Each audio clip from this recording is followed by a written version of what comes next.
Right, well, good afternoon and welcome to this chilly or fresh Cape Town afternoon as we address our June webinar all about funding. And if you haven't got all the information yet, I really encourage you to go back to the Facebook group NBO Cloud and see what you can get there with the regular postings and videos that we've done. So Michelle's already put up 5 videos this month on various aspects, but this is just a summary and a skim over some of the topics that we've already done. So Michelle and myself are co-owners of EM Solutions, and we are strategic consultants, and we do coaching, accompaniment, and advisory to both the businesses and the nonprofit sector. And we are very focused at the moment looking at the hardships of the results of COVID and looking for solutions for sustainability and profitability to make sure people do not suffer too much and are able to redesign their futures. All right, so that was the question to ask you, and it's interesting how a lot of you sort of unsure, you think it, could be this, and not really sure of what it means for a strategy. I often find that people say it's a list of potential donors, so a spreadsheet of people that they're tracking, but it's more than that. It's also not a list of fundraising activities. Are we going to have this gala? Are we going to have this thing?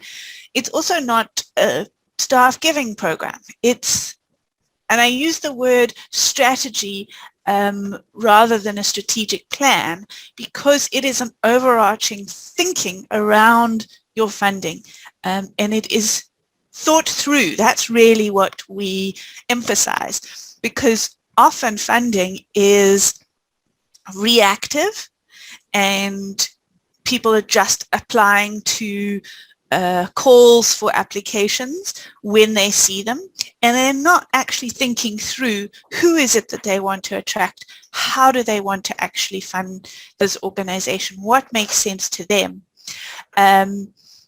It also needs to be clearly communicated so that each person knows exactly what it is that you do and how you do it and why you do it that way. The income sources need to represent who you are.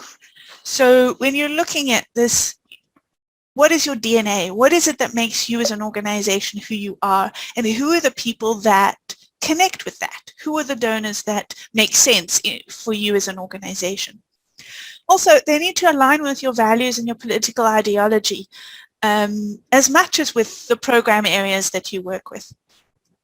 I have worked with a multi-million NPO a few years ago who was offered funding that required that they sign an agreement not to educate or promote or anything around abortion.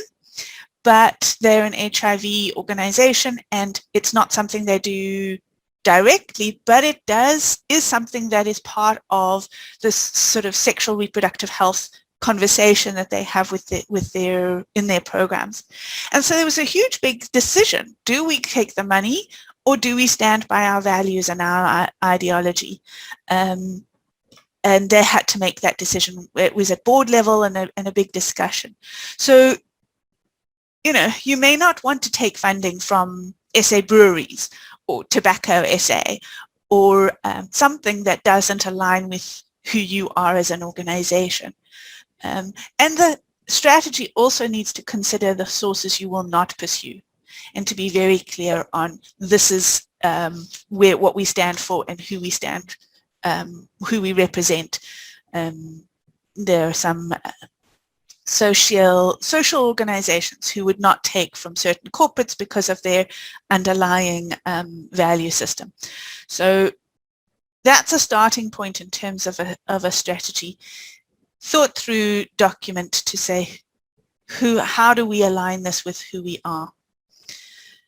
The next thing is funding an organization is a combination of marketing and sales. And I'm going to use the business terminology going forward and align it to the business terminology. The main reason is that often as an organization, you will be looking at funding as, okay, who are the individual funders that I can now approach, or which are the applications I want to complete.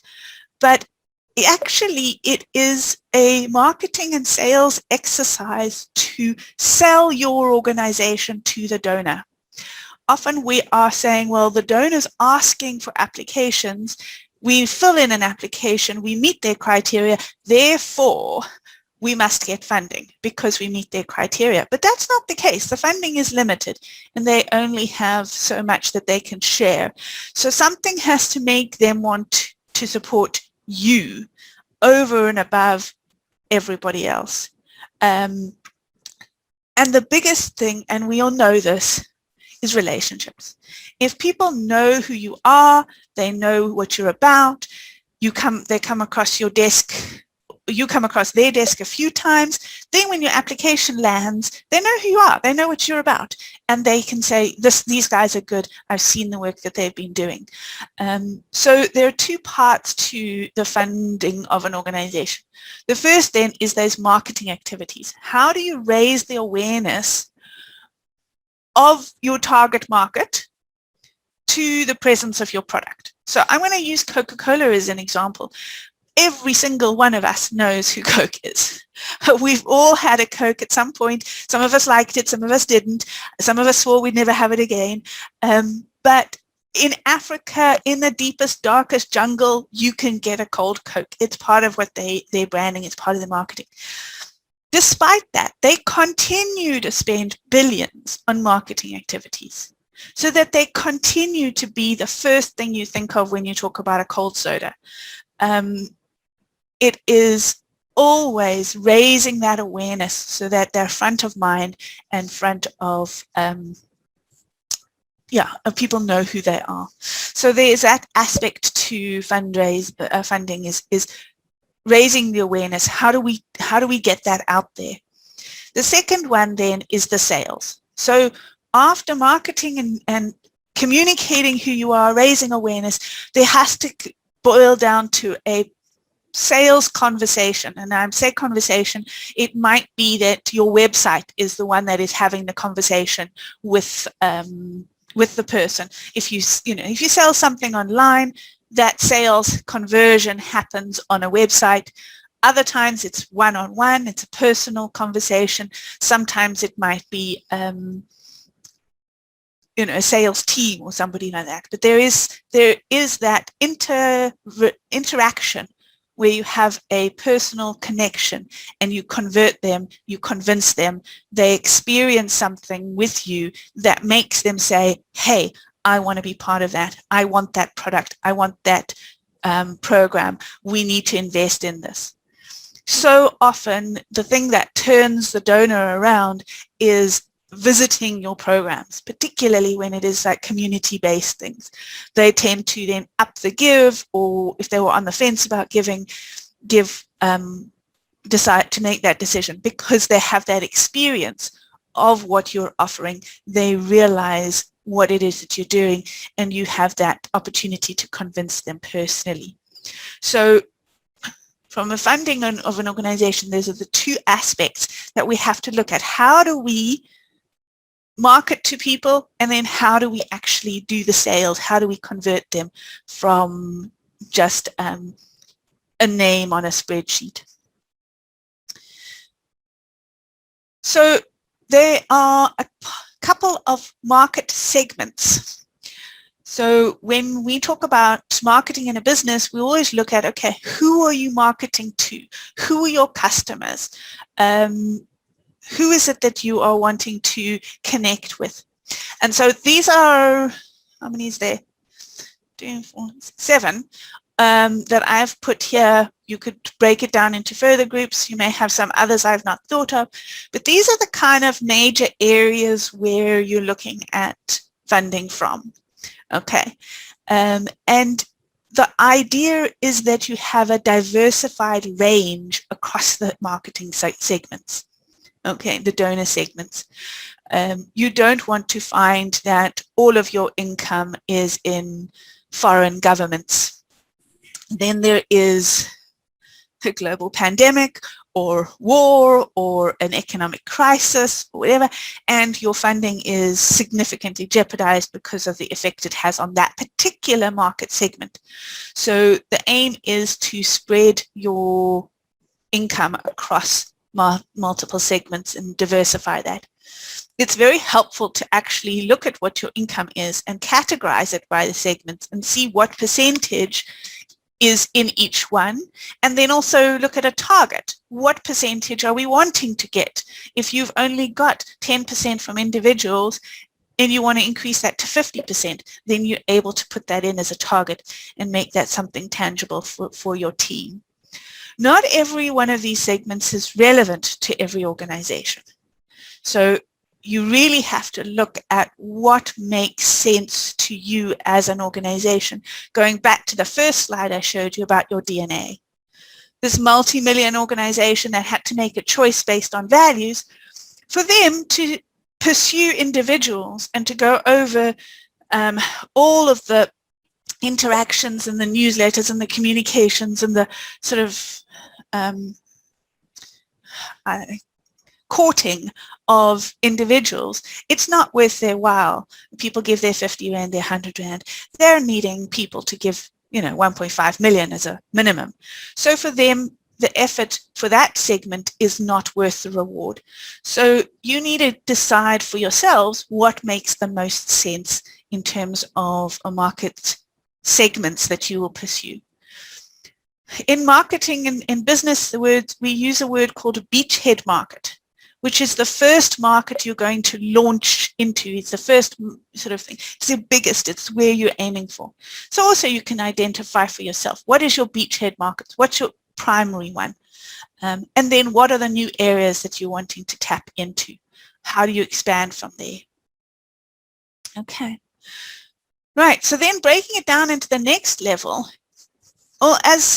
from a business side of things, once you know what your market segment is, you now need to be able to say really clearly, how do I describe my customer? Who is the customer within that segment? So within the multilaterals, what does a donor within a multilateral actually look like?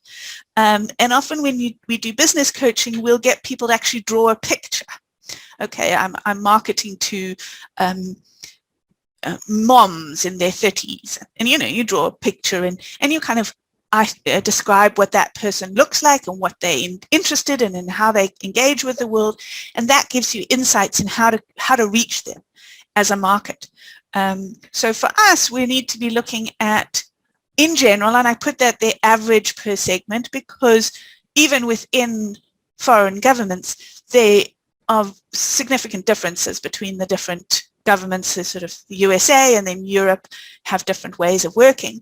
But just generally in terms of that segment that you're looking at, where are they located? What is their ideology? What is the passion? What do they benefit from the relationship? So, why do they want to fund? Why are they in this? What do they get out of it? We don't really consider that the donor actually benefits. And in some cases, it's absolutely critical for the donor to support organizations like yours because it affects their existence. Often the European donors may be a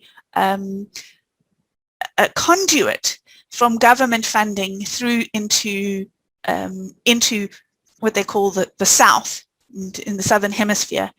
And your programs and the impact that you're having creates the narrative that allows them to raise further funds. From a corporate donor point of view, they get CSI points, they get benefit, they get BEE points, which then allow them to tender and contract and get increase their scorecard and make them more attractive to their customers. So what is the benefit that this particular donor category is going to be getting by connecting with you? Where does the decision making sit? This is critically important to understand because, you know, when it comes down to individuals, it's very easy. There's one person you're talking to, they either like you or they don't. They either give or they don't. But when you're dealing with a corporate, there's a decision-making committee. How often does the committee sit? How does they make decisions? Who do you need to connect with to make sure that you are favorably viewed when they're making those decisions? And then also, where do we connect with them? If you're in the HIV field, you have to go to the Global AIDS Conference because the donors are there. Are you a panelist? Are you a speaker? Are you doing a presentation? This is all part of that marketing activity, making them aware that you exist. Are you in the same spaces that they're in? We also look at referrals. Who do you know that they know? What about databases? There are so many donor databases that you can register with, where you can find out who are the donors that get engaged with what you are doing. How do you connect with them? What's the best way that they will respond? With the individuals, things like newsletters and Facebook posts and things like that, that connects with them. Whereas your bigger organizations need annual reports and more formalized communication. So how do you do that? How do you connect with them? What is the type of donation that you're looking for? What do they typically give? Is it large amounts? Is it in-kind donations? If you're looking at corporates, is an in-kind donation a better option than looking for cash? Do these kind of donors give you once-offs, or are they ongoing, multiple year, or just annual? So for each one of those categories, you need an understanding of who the donor actually is, what it makes them up, how do they, who really are they? What is your expected value that you can get from them? Are you looking at the individuals who give 50 Rand, 100 Rand, or are you looking at the millions in other sectors? What is it that you are wanting to achieve? So really, if you understand the customer, you're then able to tailor what you are communicating to them and how you engage with them to fit that particular customer. There's no one size fits all. And that also goes to your products and your product customer matrix. Now we're getting very technical business terms. So not all donors will be interested in everything you do. Presumably you have quite a few things on the go, because as non-profits we tend to try and conquer the world all in one go and save everybody. So you will have subsets of beneficiaries and beneficiary groups. You'll have projects, you'll have initiatives, you'll have things that suit different donors.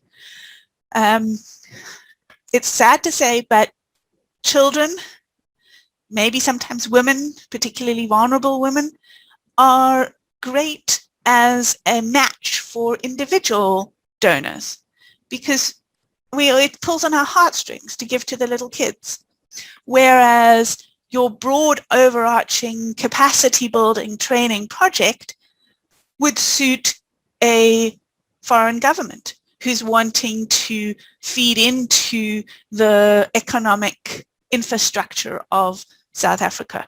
So what is the match between the donor and what they're wanting to achieve and who they are, and the programs and projects that you offer?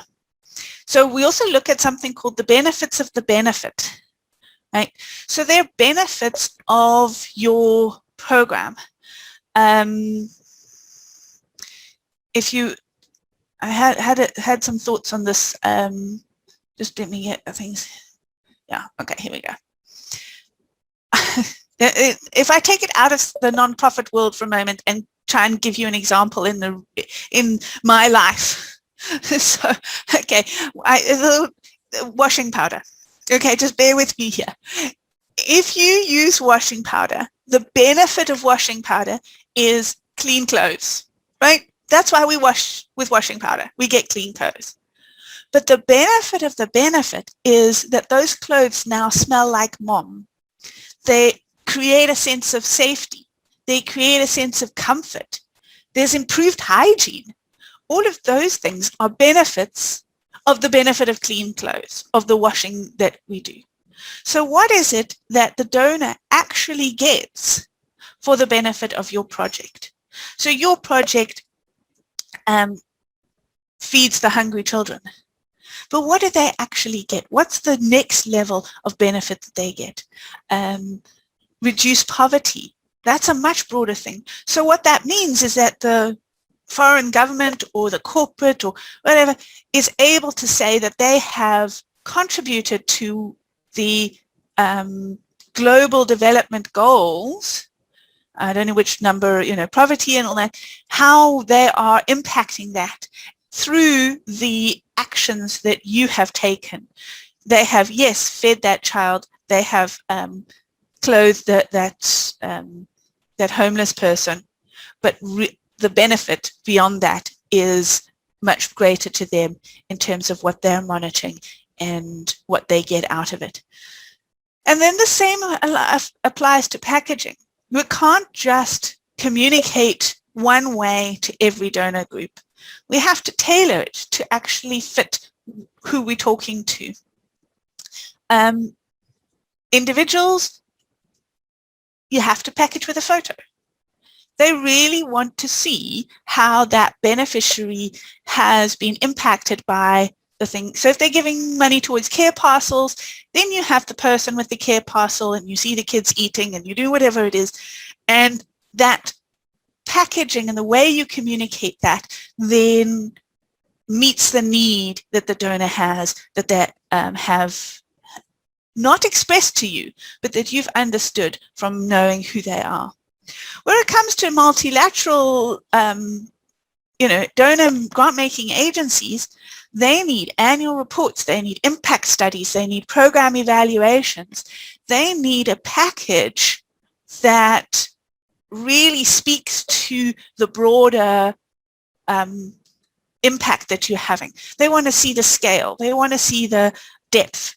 They want you to take your project and describe it and communicate it and explain it in a way that meets those expectations and allows them to say, right, we're actually meeting our internal objectives through giving to this organization.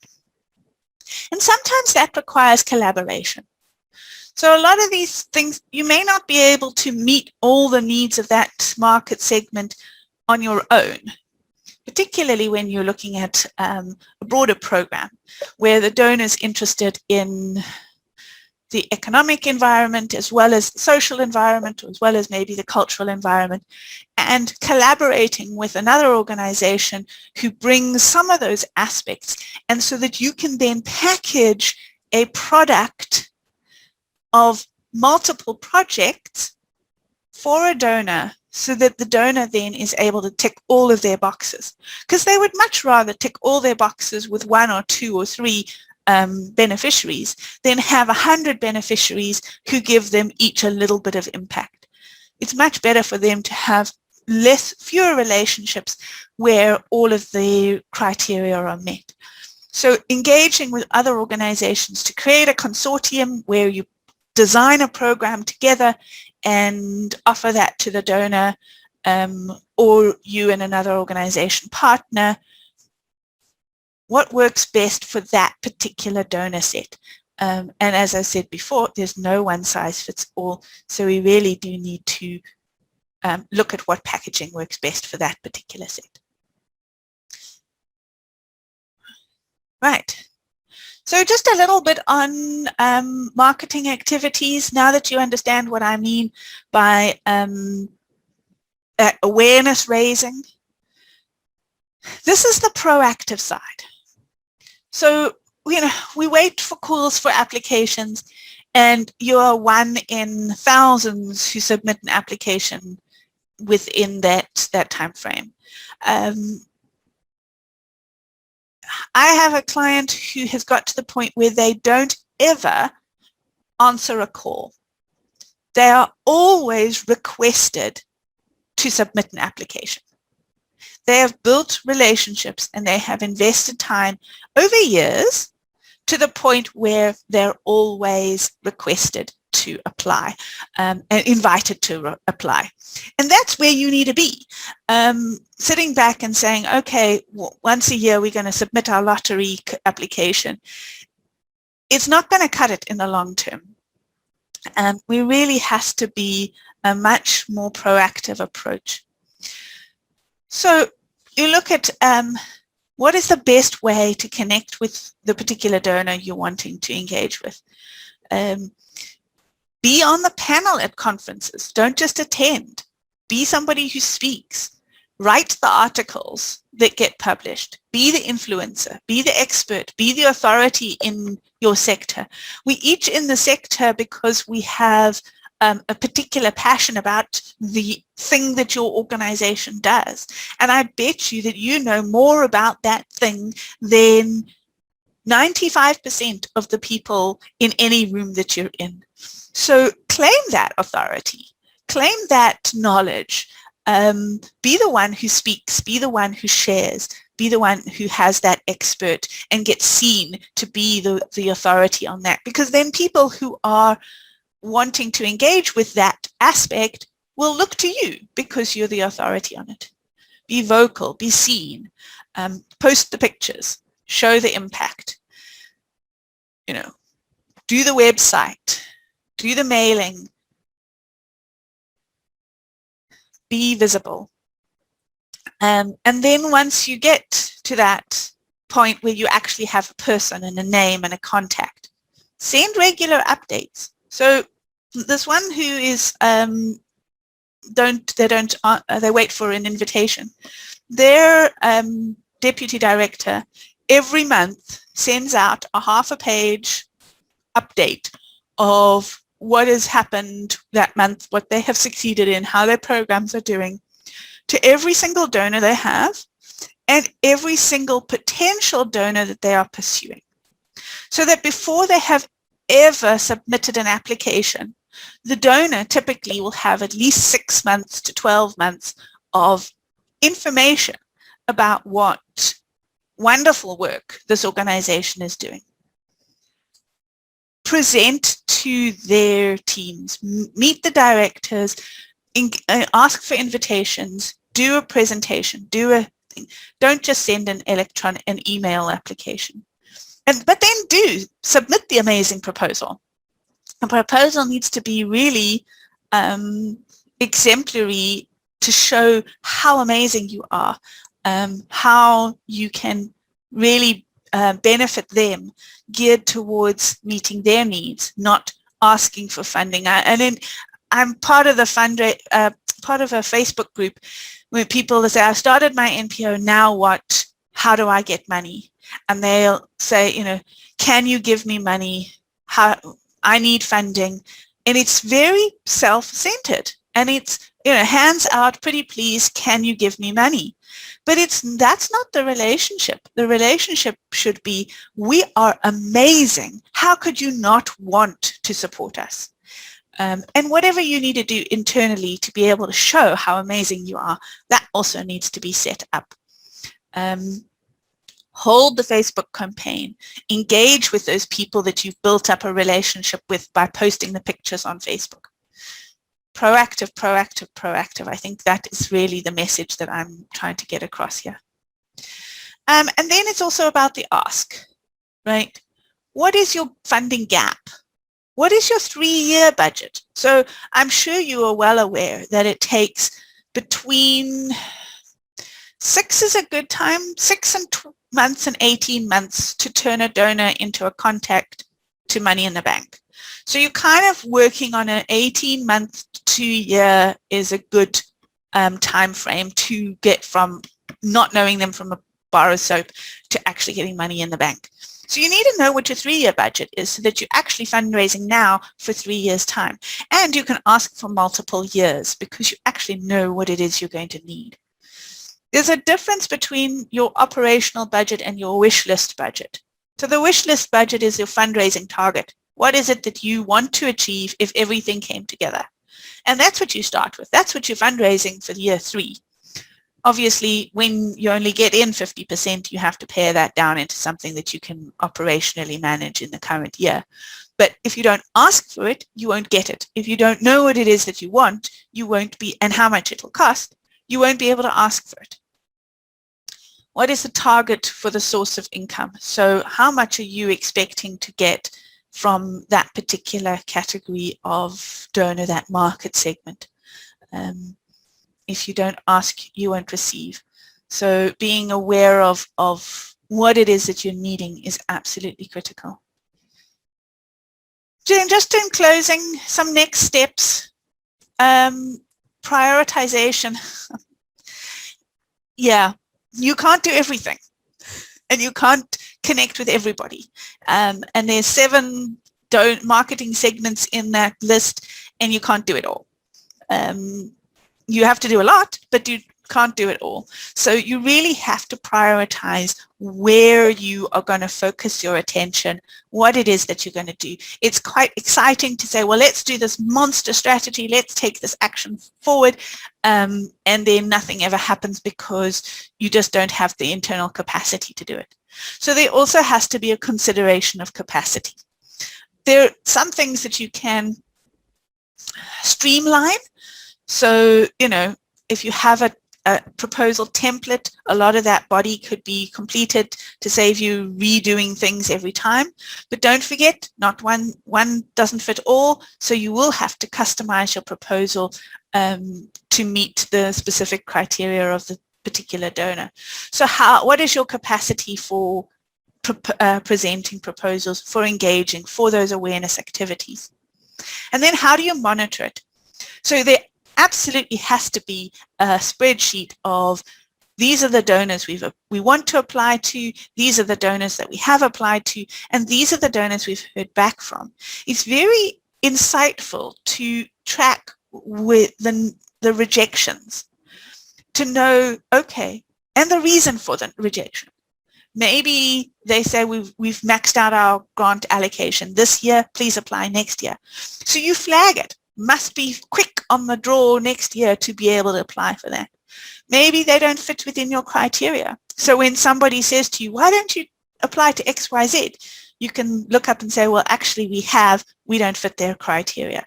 So you can tailor and streamline and learn from your experiences by monitoring your rejections as well as the acceptances.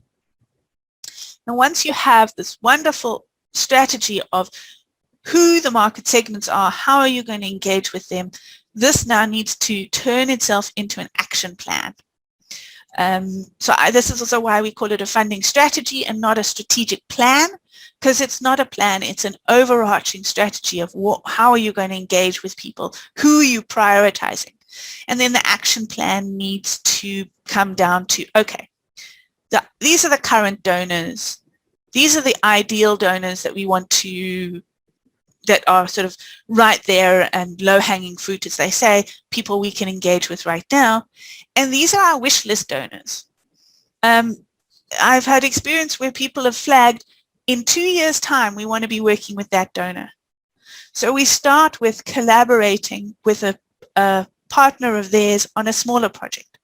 And then we do a bigger project, also with a partner under them, to the point where A, we're known, B, our systems are compliant, and C, we've reached the criteria to meet that donor's requirements. And so in year 3, we then can actually put them into current. But unless you have that long-term planning ahead of how do you want to connect with this donor, you're never going to. You're never going to attend the right conferences and put yourself in the spaces. So we boil it all down into an action plan based on where you're at now and where you want to be. So that's me. I'm going to just flip onto the next slide and just show you what how you can respond to this. But the real thing for me, the takeaway that I would love you to get is to be proactive, to be strategic around the long-term objectives. Funding is not a quick fix thing, and you need to take actions now to have a result in next year. Okay. So we've put all of this thinking into a template where we allow some space for you to complete it. There's a template. Within the template, there's a page for each one of the market segments. So some of them might not be relevant to you. Some of them will be something you want to engage with in the future. And so if you'd like that template, you can connect with us. Our contact details on the next slide. So we're selling that for 500 Rand. Our normal price for the template is 750. So for those people who are on this call, that is a discounted price given the presentation today. And then if you need help putting together a strategy, maybe using our template, maybe having those conversations with your team around where do you want to be and what works for you as an organization, do connect with us as well. We can tailor a solution to meet your specific requirements. So this is just a little bit of the other things we do. Where sustainable strategy design is a key focus, where we're able to help you design what the strategy for your organization. And here you see I say strategy and not strategic plan, even though it often is a multiple year plan. We want you to look at the bigger picture and then distill it down into a tangible action plan. So we can facilitate those conversations with your management team, or look at a specific strategy like the funding strategy. We also focus on income generation, either starting a new business within the nonprofit or improving the business that you already have. And we have a couple of off-the-shelf options if you're wanting to start a business that you can then purchase and just literally implement and run with it as it is. So we can go into those at another time. They are all outlined on our website. Our web address is there at the bottom. So if you want to see what the off-the-shelf business options are, there's a little brochure about them and a little bit of information on our website. Good. Well, yeah, thank you very much, Michelle. Hopefully you haven't fallen off your chair realizing how much work you've still got to do. But it's all about eating elephants, you know. And Michelle shares about this multi-million Rand. What's the annual spend, Michelle? 40, 50? It's 45 million this year. 45 million. Now we all said, oh wow, that's amazing. But they've been doing this for ages, and they've got procedures, and they've got policies, and they've got staff, and they've got annual trips that are planned, and they are well known in the industry. But they too started out with a blank piece of paper to say, let's do our first fundraising strategy plan. And it's just a matter of getting it done. So may today be the day that you start your plan, and if you need assistance, then we can help you out there. So as you can see, Michelle's got a huge amount of enthusiasm and wealth of wisdom around this topic, and she's just a couple of clicks away. So make use of these contacts. And if you're not yet a member of our Facebook group, then that's a good place to start. And you can review this lesson as well as some of the other stuff that we've put up for this year, which is all about strategic questions that need to be asked and answered into your NPO.